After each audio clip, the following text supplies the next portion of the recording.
5 morti, centinaia di evacuati, 400 chilometri di strade danneggiate, case scoperchiate, 100.000 ettari di bosco schiantato al suolo, danni complessivi stimati in oltre 1 miliardo di euro. A memoria un evento meteorologico mai registrato in Veneto, più tremendo ancora della disastrosa alluvione del 66, perché alla furia dell'acqua stavolta si è unito il vento, le cui misure hanno eguagliato quelle degli uragani che squarciano le città delle coste statunitensi.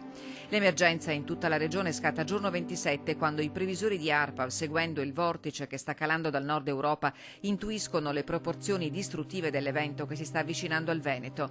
La decisione immediata della struttura di protezione civile regionale, d'intesa con le prefetture, di dichiarare dapprima la chiusura delle scuole di ogni ordine e grado, poi degli uffici pubblici seguiti nell'area dolomitica dall'invito alle aziende di anticipare la chiusura delle fabbriche, si rivela salvavita nelle 4 ore più cruciali dell'episodio di maltempo che fra le 18 e le 22 del 29 ottobre cambia la morfologia di intere aree del Veneto, dalla montagna al litorale.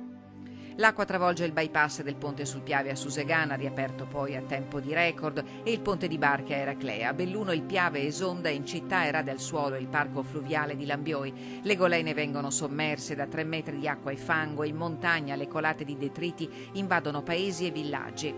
In laguna l'acqua alta, che raggiunge il suo record storico, invade e danneggia gravemente la Basilica di San Marco. A guardarlo oggi quel Veneto ferito stringe ancora il cuore. Dove non sono arrivati subito i soccorsi è stata la popolazione laboriosa per antonomasia a non perdersi d'animo e a rimboccarsi le maniche. È passato il peggio. Un mese dopo Feltre è un'altra cosa. A Feltre i feltrini sempre forti perché si danno a fare. Che cosa si ricorda di quella sera? Tremava la casa come il terremoto. Si è perfino rotta in parte. Sono più di 200 le abitazioni danneggiate, mentre oltre 100 sono i milioni di danni riportati dalla rete idraulica, 260.000 le utenze elettriche saltate, 1.800 i generatori messi in uso, molti dei quali attualmente garantiscono l'energia alla parte alta della provincia di Belluno, più volte indicata come l'epicentro del maltempo di un mese fa.